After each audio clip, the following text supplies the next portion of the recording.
그 카페에서 한 명을 알게 됐습니다. 자기가 이제 성인용품에 대해서 궁금하니까 거기에 글을 남긴 거예요. 그랬더니 어떤 사람이 한 명이 연락 달라고 댓글을 단 거예요. 그래서 쪽지로 두 명은 대화를 합니다. 나를 찾아왔던 사람은 그 사람의 말만 듣고 가게까지 계약을 합니다. 그냥 성인용품점에 꽂혀가지고 가게까지 가계약을 하고 온 거예요. 그 얼굴도 모르는 사람 말만 믿고. 데자뷰처럼 이 장면을 진짜 내가 어디선가 봤다니까. 그 어디서 본 건지 압니까? 6, 7년 전에, 6년, 7년 전에 제 모습이에요.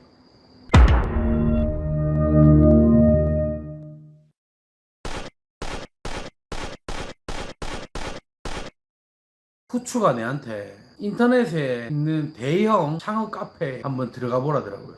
거기 들어가서 성인용품을 쳐보라더라고요.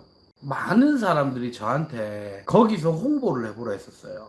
홍보를 해볼까 했는데 그 쪽팔리잖아요. 그런 데서 뭐 아이고 뭐 우리가 좋습니다. 뭐 저한테 연락 주세요. 뭐 이러는 게 쪽팔리잖아요. 그래서 저는 안 했어요. 안 했는데 후추가 재밌다고 한번 들어가서 성인용품을 쳐보라는 거예요. 그래서 며칠 전에 쳐봤습니다. 성인용품을 딱 쳐보니까 정말 웃기더라고. 제일 웃긴 게 뭐였냐면 그 사람 도매하는 사람인 것 같은데 자기가 글을 남겨요. 뭐 어디에서 뭐 친절히 뭐 상담을 받았다 뭐 어디에 뭐가 좋았다 막 이런 거 글을 남기고 자기가 댓글을 남깁니다. 자기가 글을 적고 다른 아이디로 로그인을 해서 자기가 댓글을 남깁니다. 저는 이거를 누가 예전에 저한테 이야기를 해줬었어요. 그런 사람이 있다고. 근데 에이 설마 했는데 진짜더라고요. 근데 그런 자료에 사람들이 속습니다. 속아서 댓글을 막 남겨놓더라고. 뭐 저도 궁금해요. 저도 알려주세요. 뭐 창업 비용 저도 궁금해요. 알려주세요. 저도 알려주세요. 이런 식으로 글을 남기더라고요. 그리고 거기에 보면 성인용품에 관련된 거를 누군가가 글을 올리면 댓글이 굉장히 많이 달립니다. 저도 알려주세요. 저도 궁금합니다. 이런 식으로 댓글이 어마어마하게 달립니다. 거기에 글을 남길 정도면 다른 데서 검색을 충분히 할 수 있지 않을까요? 그런 글 따위에 낚이는 건지도 이해가 안 가고요. 거기에 보면 뭐 이런 글도 있어요.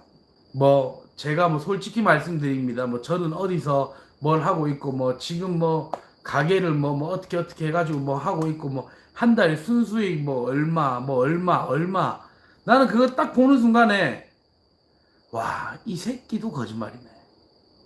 이것도 거짓말이네. 말도 안 되는 얘기들을 하고 있거든요. 왜 거기에 낚이나는 거예요? 누가 보든지 자기 자신을 홍보하는 글이라. 그거는 자기 자신을 홍보하는 거예요. 그게 뭐 프랜차이즈가 됐던 안 그러면 자기 물건을 팔아먹으려고 하든 둘 중에 하나야. 거기에서 보면 진실을 이야기하시는 분이 한 분 계십니다. 진실을 이야기하고 있어요. 그분한테는 댓글도 별로 없고 어떤 분들은 공격을 하더라고요. 저는 뭘 느꼈냐면 사이비 종교가 이런 식 아이가. 진실을 이야기하면 욕설을 퍼붓고 거짓을 이야기하면 거기에는 나도 알려주세요 라는 댓글이 달리고 진실을 말하는 사람의 편은 없었습니다. 제가 봤을 때. 그 왜 그런지 아십니까? 저를 찾아오시는 분들도 거의 다 똑같아요. 저를 찾아오셨던 약 한 150분 가량의 한 200분 가량의 그런 분들이 똑같아요. 이미 꽂혀져 있어서 그렇습니다. 이미 성인용품이라는 거에 꽂혀져 있어서 성인용품에 대한 이야기는 항상 자기들이 봤을 때 기분 좋을 만한 글, 안 그러면 기분 좋을 만한 얘기, 그거를 반박을 하고 진실을 이야기를 하면 자기 생각에서 벗어나기 때문에 이 사람이 이상한 사람이다 라고 되어 있는 거예요. 이미. 성인용품이라는 사업은 아직까지 우리나라에서는 음지 사업이죠. 음지 사업이다 보니까 알아보기가 참 힘들었어요.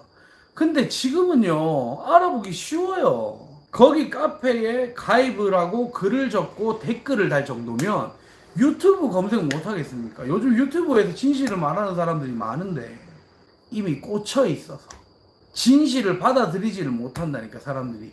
그런 사람들이 거기에 있는 사람들을 통해서 오픈을 하잖아요. 성인용품은 길게 가는 게 장점이었는데 요즘 성인용품들 폐업률이 얼마나 높은 줄 압니까? 특히 무인점들이 폐업률이 굉장히 높습니다. 이거는 누구도 부정 못해. 1년 못 버티고 문 닫는 사람들이 굉장히 많아요. 그런 분들이 이미 성인용품에 꽂혀 있고 성인용품 아니면 나는 안 된다 하는 사람들이 시작을 해서 그래요. 성인용품은 길게 가는 게 장점이라니까. 그런 카페에서 혹시나도 제 영상 이런 걸 본다고 하면 아마 또 제 욕을 할 거예요. 와, 저 새끼 미친놈이다.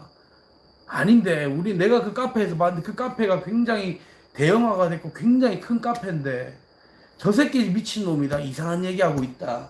내가 아는 거랑 다르다. 나는 그래도 성인용품점을 할 거야. 나는 분명히 진실을 알고 있어. 제가 말하는 건 다 거짓말이야. 지 라이벌 생길까봐 저렇게 얘기를 하는 거야. 뭐 이렇게 생각을 할 수도 있는데 받아들이는 거는 본인 마음이에요. 실제로 있었던 일을 하나 말씀드리겠습니다. 뭐 이게 도움이 될지는 모르겠습니다. 얼마 전에 제 라이브 방에 들어왔었죠. 어떤 젊은 친구가 들어와서 사장님 그때 포옹하고 간 사람입니다 라고 글을 남겼죠. 라이브 방에 들어와서 보신 분도 있을 거예요. 포옹하고 간 사람이 그 카페에서 한 명을 알게 됐습니다. 자기가 이제 성인용품에 대해서 궁금하니까 거기에 글을 남긴 거예요. 그랬더니 어떤 사람이 한 명이 연락 달라고 댓글을 단 거예요. 그래서 쪽지로 2명은 대화를 합니다. 거기 안에서 친해진 거예요. 나를 찾아왔던 사람은 그 사람의 말만 듣고 가게까지 계약을 합니다. 뭐 완전 계약은 아니고 가계약이지만 가계약금 300만 원을 걸고 그 자리를 선택을 합니다. 그래서 제가 처음에 저한테 전화가 왔죠. 울산에 가도 되냐고. 그래 와라. 근데 제가 가게를 구했다. 가게를 벌써 구했다고요? 거기 위치를 어떻게 알고 가게를 구했습니까? 라고 물어보니 어떤 카페에서 한 사람을 알게 됐는데 그 사람에게 자문을 구해서 구해놨다라고 이야기를 하더라고요. 혹시 그분 만나신 적 있어요? 만난 적이 없대. 그냥 쪽지로 이야기를 했다라고 분명히 저한테 이야기를 했었습니다. 근데 이제 그 사람을 손절을 치고 저한테 온다는 거였어요. 그것도 이제 물어봤어요. 그럼 그분한테 끝까지 해야죠. 제가 뺏는 것 같이 되는 거다 아닙니까? 그분한테 끝까지 하셔야죠 라고 했는데 뭔가 이상한 걸 느꼈다는 거예요. 그래서 일단 울산 가서 자문을 좀 구하고 싶습니다. 며칠 있다가 주말에 울산까지 왔어요. 제가 항상 말씀드리죠. 울산에 무조건 오라고. 그분도 서울 살아요. 서울 살아서 울산까지 자기가 차가 없어서 울산까지 KTX를 타고 KTX에서 쏘카를 빌려서 저한테까지 왔습니다. 참 이상한 거예요 이거. 가게 계약을 먼저 한다는 거는 말이 안 돼요. 말이 안 돼. 그것도 아무것도 모르는 사람이. 그분 이야기를 들어봤어. 처음부터 끝까지 다 들어봤어요. 내가 봤을 때 이 사람은 성인용품점을 해서는 안 되는 사람이었습니다. 왜 그러냐면 제가 항상 최고 먼저 얘기하는 게 있어요. 가족들이 동의를 했냐? 1번 가족들이 동의를 했냐? 가족들이 모른대. 가족들한테 얘기도 안 했대. 얘기도 안 했는데 그냥 성인용품점에 꽂혀가지고 가게까지 가계약을 하고 온 거예요. 그 얼굴도 모르는 사람 말만 믿고 그 사람이 뭐 수익률도 얘기하고 뭐 기타 등등 얘기를 했겠죠. 근데 그게 다 저는 그 젊은 친구가 이야기하는 모든 거에 반박을 해줬습니다. 너무 행복회로만 돌리고 있더라고요. 말도 안 되는 거야. 제가 봤을 때는 이거는 100%는 아니지만 그 대형 카페에서 알게 된 그 사람은 업자입니다. 그 젊은 친구가 가게를 오픈을 했다? 그 사람을 통해서 오픈을 했다? 그 사람이 물건 안 넣겠습니까? 누구든지 다 도매를 할 수가 있습니다. 왜? 도매에서 물건을 가져와서 도도매하면 되잖아. 성인용품은 더더욱 숨어 있습니다. 사람들이. 특히 도매점들이 막 대놓고 하는 도매점들이 그렇게 많지 않아요. 숨어 있어요. 찾기도 쉽지 않아. 소개를 해서 도매점들을 찾게 돼요. 그럼 처음에는 잘 몰라. 이 친구 얘기를 딱 듣다가 야 진짜 귀할다. 어떻게 이럴 수가 있지? 막 이런 생각을 하는데 갑자기요 데자뷰처럼 이 장면을 진짜 내가 어디선가 봤다니까. 그 어디서 본 건지 압니까? 6, 7년 전에 6년 7년 전에 제 모습이에요. 이 카페는 아니지만 다른 카페에서 어떤 사람이 도움을 저한테 줬습니다. 6, 7년 전 제가 이거 처음에 시작을 할 때 저는 그 사람이 하늘에서 내려온 천사인 줄 알았습니다. 왜 알지도 못하는 내한테 돈도 안 받고 왜 이렇게 내한테 도움을 주지? 이해를 할 수가 없었어요. 야, 이런 사람이 존재를 하는구나. 그 사람을 통해서 오픈을 했어요. 저도 1년 반 정도 허송세월을 그냥 보냈습니다. 저는 왜 그런지 아십니까? 그 사람이 저한테 물건을 줬거든요. 팔지도 못하는 제품들을 저한테 줬어요. 저는 그 진실을 알게 된 게 1년에서 1년 반 정도 걸렸습니다. 그걸 어떻게 알게 된지 아십니까? 손님들이 알려줬어요. 저는 몰랐습니다. 손님들이 아, 여기 제품 진짜 옛날 것들밖에 없네. 아, 여기 제품 별로 안 좋네. 다시는 안 와야지. 그러면서 제가 파고드는 거예요. 왜 계속 우리 제품을 안 좋다고 할까? 왜? 아닌데, 이거 신제품인데? 거기 홈페이지 들어가 보니까 이거 신제품으로 돼 있었는데 New, NEW가 딱 적어져 있었어요. 그럼 이제 신제품이라고 하니까 제가 또 받을 거 아닙니까? 아닌데, 이게 다 신제품이라 했는데 왜 계속 이 제품이 안 좋다고 이야기를 할까? 사람들이 한 1년에서 1년 반 있다가 알게 되었어요. 저를 찾아왔던 그 친구가 6, 7년 전 제 모습이었어요. 달콤한 소리를 요만큼만 했잖아요. 정말 달콤한 소리를. 동생아, 이거 진짜 네가 열심히 하면 진짜 돈 된다. 한번 해봐라. 정말 돈 된다. 네가 돈 벌고 싶으면 성인용품 좀 해라. 이런 식으로 사자 멘트를 딱 날리죠. 계약이었습니다. 거기서 바로 계약이었어요. 근데 결과적으로 저는 이 친구 보고 하지 말라 했거든요. 하지 말라 했고 가족이랑 등질 거 아니면 절대 하지 말라 했었습니다. 이 친구는 얘기를 다 듣고 가기 전에 뭐 저한테 이런 얘기를 해주는 사람이 없었습니다 이러면서 저를 안아주고 그렇게 갔어요. 이렇게 당하는 사람이 얼마나 많겠습니까? 만약에 이 친구가, 이거는 제 자랑이지만 재수 없지만 이 얘기 좀 하겠습니다. 저한테 안 오고 다른 데 갔죠? 오픈했습니다. 무조건 오픈했어. 왜? 얼마나 맛있는 먹잇감이에요.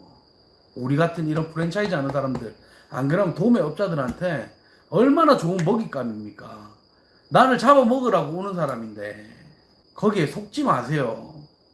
그 대형 카페에 그 댓글 남기는 진짜 막 사이비 종교에 빠진 것 같은 사람들, 거기 카페에 진실을 말해주는 사람이 한 명 있습니다. 그 사람이 혼또예요. 진짜예요. 그 사람이. 당신들이 보기에 좀 거부감이 드는 글들 있죠. 그게 진실이야. 성인용품 사업이 얼마나 힘든데 뭐 오픈만 했는데도 뭐 한 달에 뭐 수백만 원을 가져간다? 진짜 지랄 같은 소리예요. 여기 우리 가맹점 사장님들 많잖아요. 우리 가맹점 사장님들이 초반에 장사를 어떻게 했는데, 근데 가만히 있는데 무인점이라고 해서 손님들이 와서 제품을 사간다? 그래서 수백만 원을 남긴다? 그 사람들 글의 끝을 봐봐요. 뭐 2호점을 준비한다, 3호점을 준비한다, 그런 식으로 꼭 글을 남기잖아. 그 이유가 뭐겠어요?